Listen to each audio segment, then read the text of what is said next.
Every farm has a story. When it comes to dairy farming, these stories are often only heard by the animals raised, the land stewarded, and the family that makes it all possible.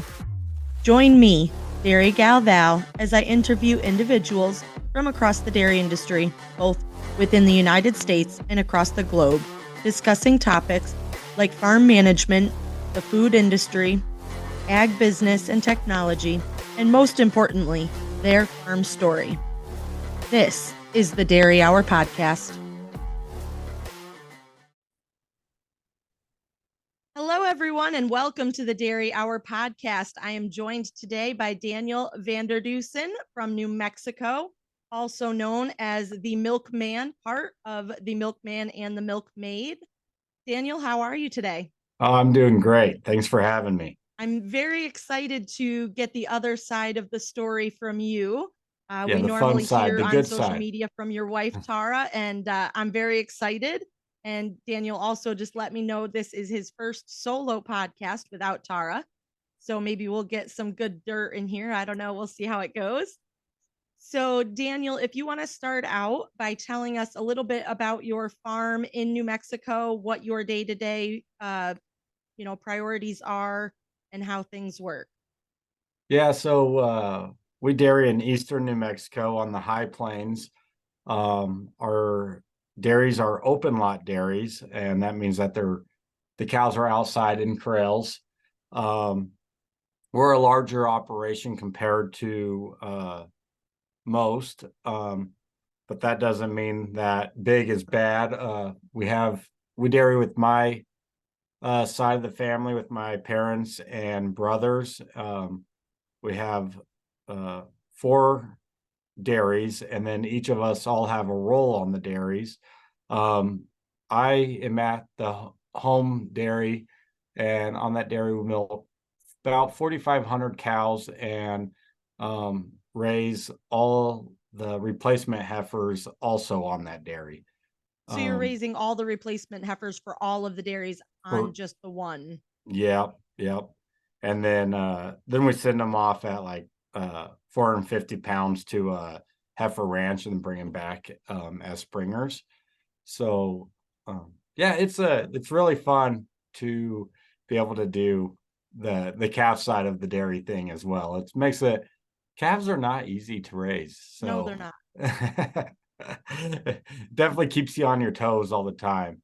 But my day to day really is I manage that dairy, mainly all the on the cow side, and oh, I also forgot to mention we do like most of the farming out of that dairy too. All the equipment stuff is Okay. there. So yeah, How many total cows do you have on all four dairies? uh, we're milking right around 14,000 head. That's impressive. Yeah, That's that's insane. it It's insane for someone from New York State to think about 14,000 cows in a couple dude, different locations.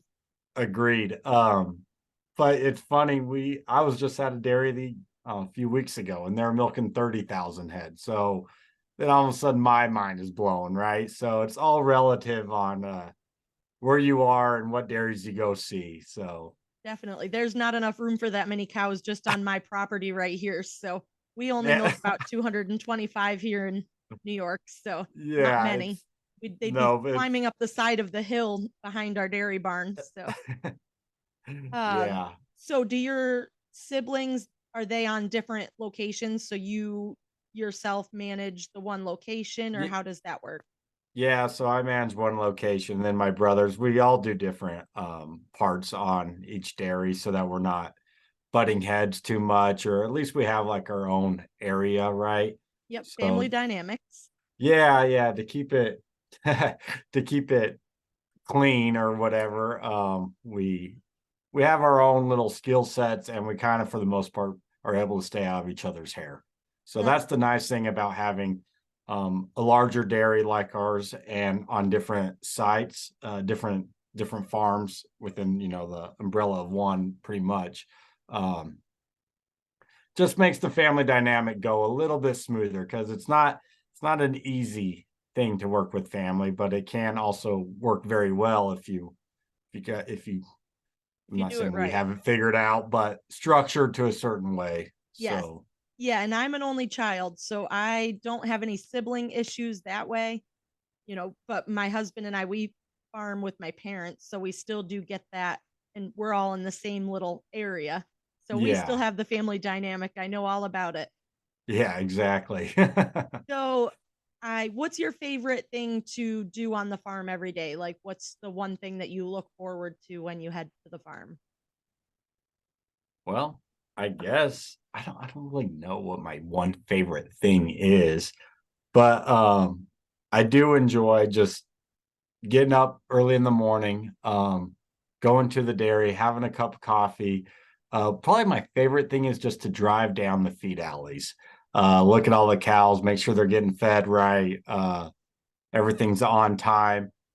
Walking down the pit of the barn, saying good morning to the milkers, and just I guess watching. I don't know, just going down and seeing things happen. It's okay to say you enjoy watching the cows eat because that's probably one of my Yeah, that favorite is things what too. exactly. I Yes. walk up into the feed alley and I just sit there and just watching them nose through the feed and have their own little herd dynamic. It is fun, and it's cool Yeah. to see them doing well, see them eating, which always means that they're doing well. And And that's what you want to see, right? You're like, yes, all and right, it's like are my girls doing what they're supposed to be doing? yeah, If not, then you're like, huh, that's not right. We have an issue. We better go figure this thing out. for real. So But it's like a peaceful. There's something peaceful about sitting there just while everyone's just eating and you're watching them. yeah, yeah, for sure. It's funny you mentioned that because I just did a video on Facebook and I was in front of my weaned calves, and I don't know how there's like 3,000 weaned heifers out there, and it's like just quiet, right? Like, how can it be quiet with that many animals? And I did a video on that about like, it's actually peaceful that there's this many animals and it's quiet and they're just doing their thing, eating, drinking water, walking around. Like, that's a lot of animals just to be quiet out there, you know? It is, but it means So everyone's content. So I that means know. job well done, right? Yeah, so it made me happy. And you don't even know why it's made me happy, but yeah, that's exactly why. I, I completely agree with you there. So let's see. I don't know if you want to talk little bit about your family. I obviously mentioned your wife a little bit, but if you want to talk about your family a little bit. um, like what do you I don't know. I Well, don't have so, you have your wife, Tara, yes. you have Like a what couple part? Like kids, my brothers or my family? your family. Oh, okay, yes. So it gets really weird Yes, when I people want the like dirt your on your family, like brothers if you could. your brothers and your parents working on the dairy, or like, wife and kids family. Yeah, so Tara, my wife, she is a go-getter and she has uh made a really by herself just a name for herself on social media and podcasting and doing speaking engagements and Discover Ag. She's got all kinds of things going on, and it's impressive to watch, and very proud of her. Um, and then I have two children, Guinevere and Annalise. Uh, Guinevere is definitely the animal lover. Can't wait to go out on the dairy all the time, jump in the truck. She has, man, watching her with animals is really, really cool. Oh, she can jump on a goat and go ride the goat. Like she got back from a trip just yesterday and she's like, oh, I haven't ridden my goat yet. And just jumps on and starts going around the yard on a goat. Annalise, the youngest, she's not as much of an animal lover, but she still loves animal, but she is a lot more feistier. So yeah, and Does we she get live that from right. you or Tara? I always I say Tara, and Tara always tells me she gets it from me, but we both point our fingers at each other. So Got it from grandma and grandpa. Just send her yeah, send her their way, right? right, I don't know where she got that from. Wasn't me. exactly. So I Um, guess now we'll shift to your family, as in your parents. You guys have a pretty unique story, I've heard, from how you got, you know, you're from the Netherlands, mhm, or your family is originally from yeah. the Netherlands. Yeah, so this is kind of cool. Both Tara and I's grandparents came from the Netherlands. We are both second generation in the United States. So our backstories are really familiar or really close to the same. Grandparents migrated, um, then they were in the dairy industry in Holland, and then they both stayed in the dairy industry. And Tara's parents actually um, just milk cows down the road about I don't know, 10 miles down the road Did from they me. So both families did they settle in New Mexico or did they settle somewhere else first? no, originally, yeah, we were in California, both families. My wife's parents moved to New Mexico back in, I don't know, early 80s. And then we moved out to New Mexico in 92. Um, my parents built the dairy that I am running right now. And uh, that, yeah, it's been really cool that we've, it's funny to say like we're second generation in the United States, right? Like people like, oh, well, what do you guys think about, all the um political things about, the borders and all this and stuff and immigrants? I'm like, well, we're all immigrants. It just depends on when you came into the country and how you refer to yourself as an immigrant. So I'm like, Definitely. our family really hasn't been here that long in the big scheme of things. So yeah, it's always interesting. But yeah, so me and my wife, we have similar backgrounds, and I think that is super nice for the dairy industry, because, or for us being in the dairy industry, that she grew up in it, I grew up in it. We It definitely helps when things, especially, well, obviously, how dairy industry goes. There's rough times. Usually they seem like they're uh low profits for longer times now, and then you have the highs, and you try to make as much money, obviously, during the high times and pay down debt. But it definitely works better when your spouse is in it and understands what Definitely. you going through. So It definitely makes a big difference with the understanding and just, getting the industry and how it's so cyclical and goes up and down. And unfortunately, it seems like there's a lot more downtime than uptime, but here we are still pushing away, getting the job chugging done. along. So, did you always growing up, did you always say, "Hey, I really want to be involved in the dairy," or was there a time you maybe wanted to do something different? So no, there was never a time I wanted to do anything different. I've always said I was going to be a dairyman. I don't know, for as long as I can remember. I was like, I'll just be a dairy farmer. I don't. So there was like I in high school, well, all growing up, after school, me and all my brothers, we had jobs on the dairy that we did after school during the summer. Um, at one point, like in high school, you had a curfew, right? So once I turned my senior year, my dad was like, I really don't care what time you get home. You just better be at work the next morning, right? You best be milking those cows in the morning. Yeah, that's exactly what it was. I had to wash the line. And before you can start milking cows, you had to get the line washed. So you had to be at the dairy at 4:30. And he's like, well, I don't care what time you get home, but you better have that milk line washed before the milkers show up. So yeah, and it's funny, as soon as he told me that, like, I got home earlier than what my actual curfew was, because now it wasn't like, oh, I'll get home right at 12 o'clock or 11 o'clock, Took whatever the it fun of was. being a rebel right away from you either. Yeah, it's like give me freedom, and I'm like, oh, I guess there's nothing to do. I'll be home at like 10:30. I guess I got to get up early. I guess I'll Yeah, be I gotta get whatever. up early. I'll just go home now that I don't even have a time. So, And so, did uh, you meet Tara just from being down the road from her, or how yeah, did that? so yeah, that our parents were family friends. We've just been family friends for since when we moved out here. I was 5. She was 3 when we like first met, and but we were just friends. It was nothing like we never dated or anything. Her brother and me are really good friends, and but there was no, I don't know, it was like, oh, that's just Tara to me, right? And then in college, let me think. I was a senior. She was sophomore, junior. I'm not exactly sure. Anyways, my senior year of college, uh, we kind of we the came home for summer, and I don't know. Then we kind of started secretly dating, kind of, because we didn't really want our parent or not parents, just families to really find out if it didn't work out, just so that you Similarities wouldn't are have so that funny. weird thing, Yep. So yeah, so we were like, I don't know, kind of secretly dating for a few months, and then it was like, all right, When I you guess made this sure is it was going to work, then you're like, I yeah, have this to seems tell to the be family. working. Yeah, we can.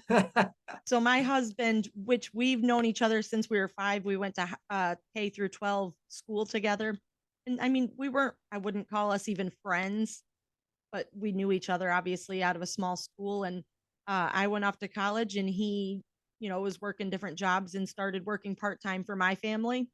And then, college boyfriend and I parted ways, and then we kind of started hanging out a little bit and not really making it too public because, Mhm. what happens? He works for my parents. I'm working at the farm plus working my other job. And, if things go awry, what exactly is going to happen? So, yeah, we Right. kept it kind of on the down low for a little bit until we were like, okay, I think this is going to work. It's not going to be a huge disaster. We'll go for it. So, I, Yes, I completely know where you're coming from with that. You're like, if it messes up, like we're all such good friends, this is going to be really awkward. exactly. So Yep, that's where did you go exactly. to school? I went to school at New Mexico State, in Las Cruces, New Mexico. For And dairy science or? no, I did ag business and economics, Ooh, with a minor in marketing. oh, very nice. Yeah, it was a really fun school to go to and do that. They have a really good ag program, so it fit Okay, really well. very cool. So shifting gears recently, well, Tara's been in the game for a while on social media, and you've just recently kind of come into sharing your story on social media. Do you want to talk a little bit about what made you decide to jump on the bandwagon, or did Tara push you onto the bandwagon? No, Tard never pushed me onto it. We were at a conference, and Iowa dairy farmer was there, Dan, This and is a shout out to Dan. I would yeah, really like you to be on my podcast. So if you could like reach out, that'd be great. Okay. yeah. So, really nice guy, cool guy, and we're we're sitting there talking, like in a group and stuff. And Tara's like, "Oh yeah, that's Iowa Dairy Farmer." I'm like, "I don't even know who Iowa Dairy Farmer is. I'm not following along with it." And anyways, Tara has been at. I guess I take that back. She did push me a little bit because she's like, "Dale, you can do this. It's not hard." I'm like, "I don't know. I don't know if I want to do it." And then we met Iowa Dairy Farmer, and I'm sitting there talking to him. I That night I went home and I get on his page and I'm kind of scrolling through it. I'm like, man, if he can do this, I can do this. Obviously, he's way better at it than I am. But I was like, you know what? It's not that hard. I can do this. So after that deal, I started sharing a little bit more, getting on it. Um, yeah, I wish I could speak like he does on there about topics and stuff. I don't. I just try to do. I watch what he does and try to do something somewhat similar, uh but in my way, right? Yeah, So definitely. yeah, actually he's probably the one that got it. He doesn't know this, but He yeah, probably inspired got you. inspired me to start sharing. I love So it. He's a great inspiration. That's for sure. yeah, I think he does a great job at it. So He does. And Tara is actually one of the ones that really inspired me to go out and share my story. So shout out to Tara and, of course, Natalie yeah, with Elevate Ag. And also, if you don't already listen to the Discover Ag podcast, that is, I mean, obviously, besides this one, that would be my favorite podcast to listen to. So just a little shout out to them. yes, they do a very good job at it. I find I They will do. sit there and listen to them. I don't know, just as I'm driving, I'll like knock out a few podcasts they do just on a drive to the next town or something or around the dairy. So Yes, they do a fantastic job. And just the way that they rattle facts off, I'm like, oh my gosh, that is I way too know, much for me. And I'm like I trying to know. remember. And of course, I'm driving and I'm like, I need to remember this fact for later. And I'm like, oh. all right, I'm driving, so now I have to remember it. And I have to remember to write it down when I get somewhere. And I'm like, okay, this is fun. Yeah, it is awesome that a lot of they're just not just throwing numbers out there that aren't factual. They actually do Yeah. some research and find what the numbers really are from credible sources. So Yes, and that's so needed in the industry, and just the way that they go about discussing the articles and stuff is really, it's really neat and interesting, and you definitely feel like you're there discussing it with them, which is also fun. yes. So also we were I talked to Daniel a little bit about this earlier. He got to Did you get to ride on Tara's coattails to Indy 500, Oh or yes, I were definitely you the wrote on guest her. of honor and she got to ride on your coattails? How did it really go down? No, lately I get to ride her coattails whenever we're doing anything. uh yeah, so we were able to go to Indy 500, not because of me, because of Tara. Kind of cool how it all worked out. Indiana, dare, oh my gosh, I wish I would have written this Indiana, down. the American Dairy Association of Indiana. Thank you. Yes. You're welcome. um, You know, they I can invited, remember it because our local dairy promotion is American Dairy Association Northeast. So it's pretty easy to okay. Ours in New Mexico is New Mexico Dairy Producers. yeah. So yeah, your guys' it sounds way more. I think it sounds a little better, cooler. But yeah, anyways, they invited us to come to the Indy 500, and we actually got to, they sent us out the official green flag to start the start the race, and whenever it goes to yellow to green or whatever, and we had to take some pictures with it. And then Good Ranchers, also one of Tara's sponsors for her podcast, saw that we had the official green flag and invited us to go into their suite. So yeah, we kind of got to do two birds with one stone, one with Indiana dairy producers and with Good Ranchers. And it was a great experience. I've never gone to the Indy 500, never gone to an IndyCar race. And Now, are but you I was into it? definitely, oh yeah, I was like, I knew some, like I Okay. like it, but I was never like into it. But before we went, I was like watching YouTube videos and all the past races. I was like, I'm gonna figure this out a little bit Getting so I all don't pumped just up for it. yeah. And then the Indy 500 is just an iconic race, and the milk part of it is just so awesome. We're walking around there, and the beer is in a milk jar, Oh, very and the cool. water. Yeah, it is very cool. And I was like, wow, I'm so excited that milk has been such a big part of this iconic race. And Yeah. at the end, the winner drinks the glass of milk, and man, it was just, it felt good, right? Yes. Like sometimes being in the dairy industry, you're just like, man, we have a great product, and I wish people would see that more. And Not then just at that crap on race, us all the time. yeah, Yes. exactly. Like, why do they always got to come pick on us? And this one, I was like, yes, people get it. And Yes. so So for those it's, listening that don't know about the Indy 500, the winner, they all designate what kind of milk that they want to have, skim, 2% whole. I don't know if there's any other options, but they I don't think designate so. that before the race. And then the winner, when they're in the winner's circle, gets that milk. They have it right ready for them. They get the milk of choice. Usually they drink a little bit, and then I believe they usually dump it on their heads too, Yeah, which whatever works for them. And it's a long-standing tradition from, I believe, the 1930s. that I, sounds good. I think that's Yes. what Tara and Natalie were saying on their podcast. So we're gonna go with that. Yes, we'll go with that. We're gonna go with that. They can fact check us if needed, Mhm. But we're not here for facts. We're here for fun. All right. Right. So, so I guess, Oh, oh, yes, on the sharing deal, when I started sharing, I was like, maybe we can bring a little bit more fun to our page with me. So yeah, fits right in with that. he's the Because Tara's comic like relief. facts, facts, facts, facts. So we're like, let's try to get some fun in there. So Tara's got the facts. Daniel's got the fun. They're ready. yes. Oh, I love it. So, farming in New Mexico, um, is there anything? I mean, you alluded to having open lot dairies. Hmm. So no barns that you're traditionally used to seeing. When you think dairy farm, you think of, the little red barn. At least Yeah. a lot of the country, I feel, thinks that. Because you guys don't really get the weather elements that you need. Do they get, what kind of different things do you use that would be unique for managing cows in that type of climate?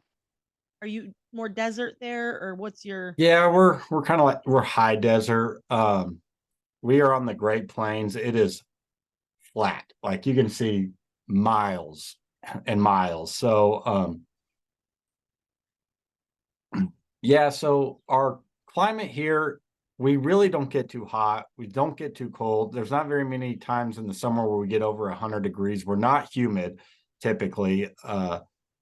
We'll get below freezing. But usually we don't get anywhere if it's like less than 15 degrees for over a few hours. We're like, oh man, this is really cold.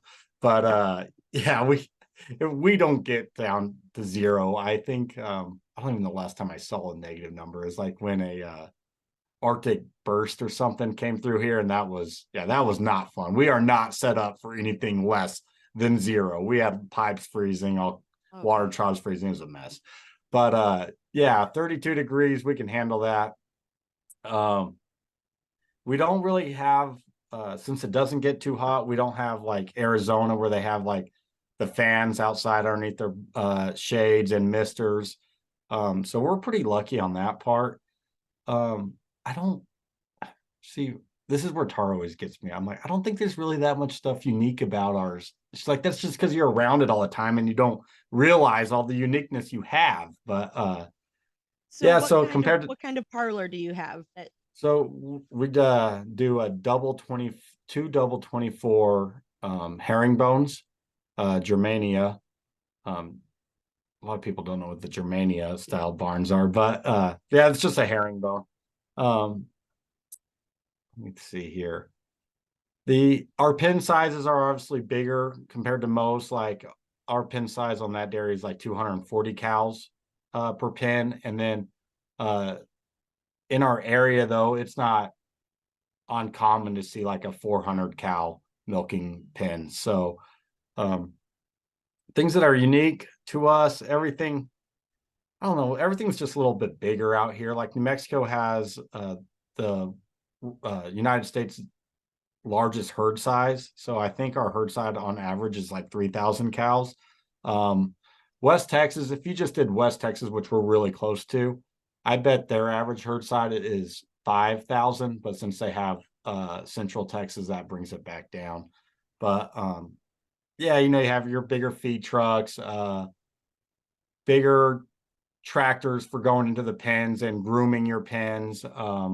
So are you So grooming them every day? Do you groom them multiple times? yeah, How does that work? yes.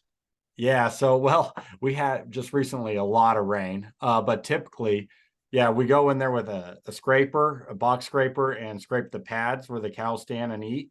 And you take that down to the bottom of the pen, and then you have this harrow that you put on the back of the tractor, and you just rake it essentially, just raking all the pens to dry it out and make it fluffy for the cows to lay on, so that they can have their bedding. And they're like, well, most people are, what do you bed with? And it's just dry manure for us, Yeah. compared to like a freestyle where you might be bringing in sand or even dry manure, the mattresses. But um, yeah, I like to, I think it's pretty basic with open lots, but when we do get rain, like we did, and we don't get a lot of it, but yeah, then the pens become a muddy mess. And you just hope to get in there as quick as you can to start harrowing and drying them out. Yeah, definitely. I'm happy that you guys got rain. I think you guys were pretty dry, right? You were Oh, dying for rain. yes. No, we take every little drop we can get. We needed it so bad, even though the dairy looks like a little bit of a mess right now. The fields are doing great, and you need feed to feed cows. So without Definitely. rain to grow some feed, it's pretty hard to keep cows around and milking them. So Yes. Now, what kind of feed do you guys grow down there? uh, a lot of corn silage, wheat silage, hay grazer is a big one because it's pretty drought tolerant. Um, those are probably like the big three. We've done canola before. Those were kind of just little test fields. Let me see. Now, are you chopping all of that? Yeah, we'll chop and silage most of it. We will do some hay grazer like bales. If Okay. there's not really enough to go out there and make into silage, we'll just bale it. But those are really our three. So you can grow a pretty good variety of things, which is interesting. Yeah, we That type can. of climate. Yeah, there used to be a lot of potatoes growing around here. Huh. I didn't know Yeah, that. I know. It's Interesting. kind of weird.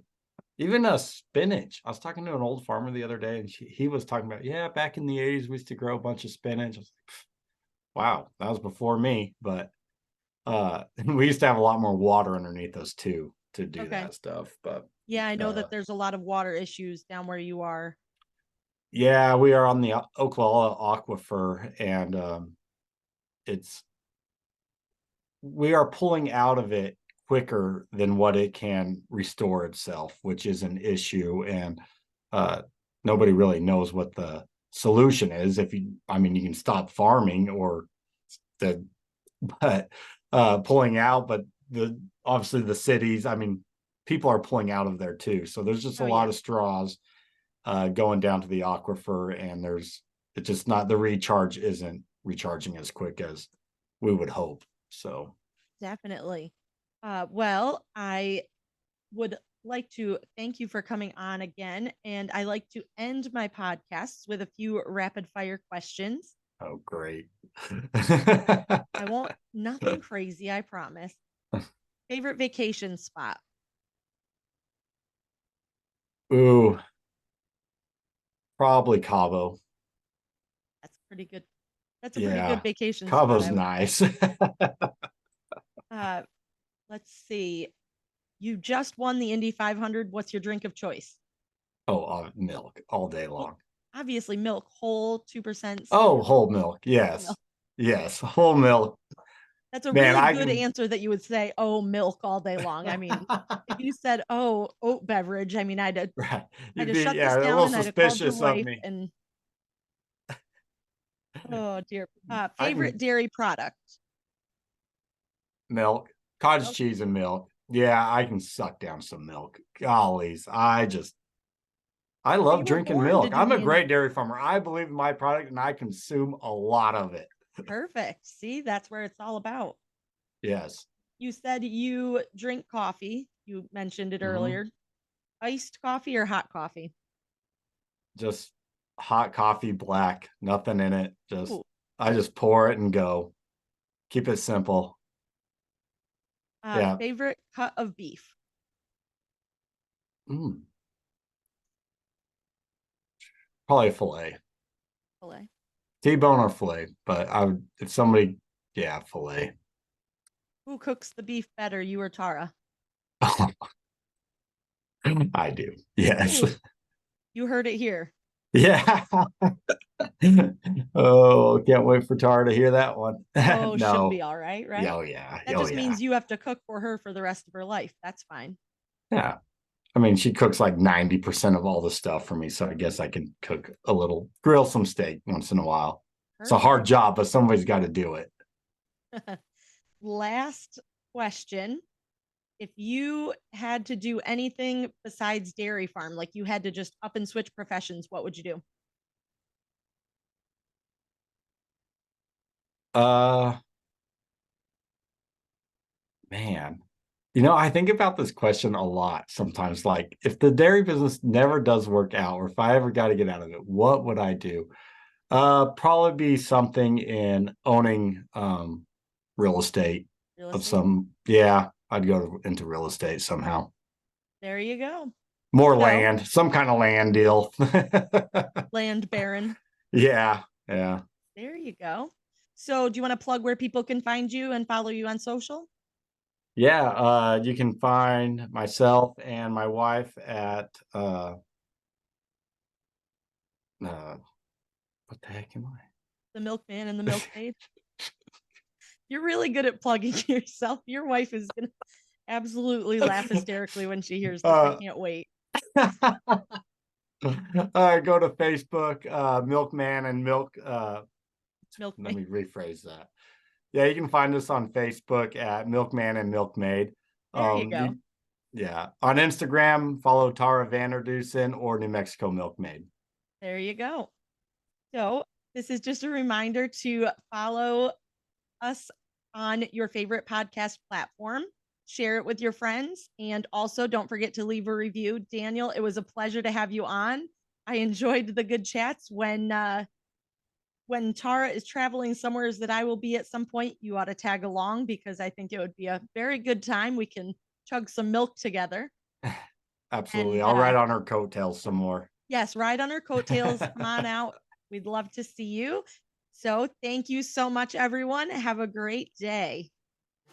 Thank you so much for listening to today's podcast. Please be sure to subscribe to be notified of future episodes and leave a review. You can find me on most social media platforms at Dairy Gal Val or online at dairygalval.com. Thank you so much for coming to the Dairy Hour.